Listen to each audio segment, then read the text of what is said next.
So இந்த மாதத்தோட ஒரு முக்கியமான டெவலப்மெண்ட் எல்லாமே பார்க்கலாம். ஸோ யூஎஸ் மீடியா வந்து என்ன சொல்லியிருக்கு அப்படின்னா, ட்ரம்ப் வந்து பார்த்தீங்கன்னா ஒரு ரீகன்சிடர் பண்ணிட்டு இருக்காரு. எதுக்காக அப்படின்னு கேட்டிங்கன்னா, ட்ரெஷரி செக்ரட்டரியை வந்து மாற்றுறதுக்கான ஒரு வாய்ப்பு.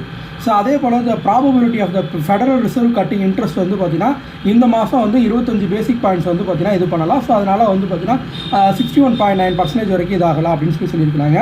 அதே போல் ராபர்ட் கென்னடி வந்து பார்த்தீங்கன்னா அதிக அளவான இன்வெஸ்ட்மெண்ட்டை வந்து தன்னுடைய பிட்காயினில் வந்து பண்ணியிருக்கிறாரு.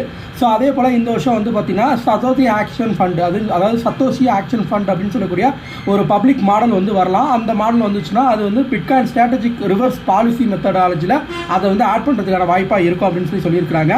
ஸோ அதே போல் வந்து மெட்டா பிளானட் வந்து பார்த்தீங்கன்னா டோட்டலாக வந்து 1.75 பில்லியன் எண்ணை வந்து பார்த்தீங்கன்னா ரிலீஸ் பண்ணியிருக்காங்க. எதுக்காக அப்படின்னா இந்த வருஷம் பிடிசி பாண்ட்ஸை வாங்குறதுக்காக, அதாவது 0.36% ஆஃப் பாண்ட்ஸை வந்து வாங்குறதுக்காக அவங்க வந்து ரிலீஸ் பண்ணியிருக்கதா வந்து சொல்லியிருக்கிறாங்க.